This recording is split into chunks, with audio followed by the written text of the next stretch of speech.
Five forces. बड़ा common है कि पोर्टर ने एक बिजनेस फ्रेमवर्क बनाया कि how do you define your strategy, आपकी बिजनेस स्ट्रेटजी क्या होनी चाहिए। सो उन्होंने क्या किया, तो what are the five forces influencing the business. So at the core of it he put in existing competitors, right? At the core of it, competitors क्या है? Sum total of your market. Basically, market में जितने players आपस में compete कर रहे हैं, that is basically competition.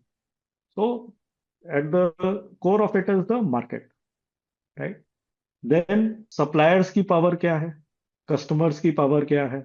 Right? Suppliers की power, classical example is for example Intel. अगर सेमीकंडक्टर इंडस्ट्री की बात करें, चिप्स की, तो there are just two big players, आपका इंटेल एंड एएमडी। तो उन सप्लायर्स की पावर बहुत स्ट्रांग है।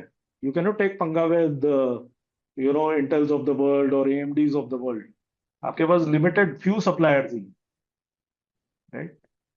सो रिलेटिव पावर ऑफ सप्लायर्स क्या है? Similarly relative power of customers क्या है?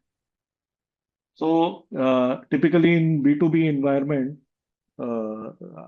or a large organization ordering lot of raw material, Reliance अगर किसी का कस्टमर है, Reliance Industries, तो they can really command prices. Their relative power is very very high, right?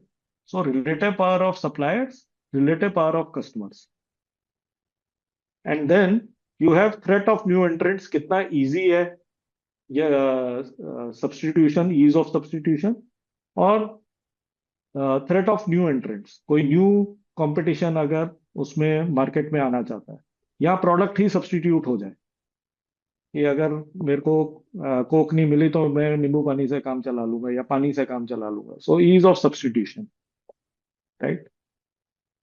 So Porter ने एक model दिया कि हमें अपनी स्ट्रेटेजी बनाने के लिए we need to understand these five forces. We need to understand the existing market, which is about existing competition in the market. उनकी आपस में कहाँ कहाँ टकराव है, internal rivalry among existing competitors, किसकी क्या strength है, किसका क्या है, right? Then we need to understand the relative power of suppliers. We also need to understand the relative power of customers.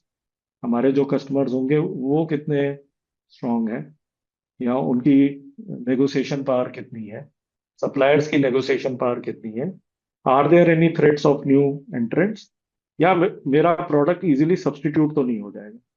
So these are the five forces that we need to study before we put a business strategy together, right? So ये five forces से आपको क्या पता चलेगा? What is the competitive intensity, कितना तगड़ा है competition, industry की प्रॉफिटेबिलिटी, इंडस्ट्री की प्रॉफिटेबिलिटी क्या है, and whether that industry is attractive enough.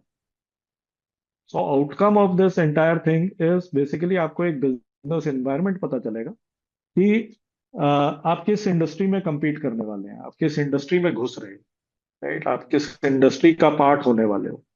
So from the point of view of कितनी कॉम्पिटिटिव इंटेंसिटी है, कितना तगड़ा कंपटीशन होने वाला है, उस इंडस्ट्री की प्रॉफिटेबिलिटी क्या है, and whether that industry is attractive enough to get into it. So वहां से आपका एक बिजनेस स्ट्रेटेजी इवॉल्व होगा कि how to set up your business objectives, how to set up your business objectives. So this is one business strategy framework. This is called Porter's Five Forces, which includes your competitors, customers, relative power of suppliers, threat of new entrants, and ease of substitution.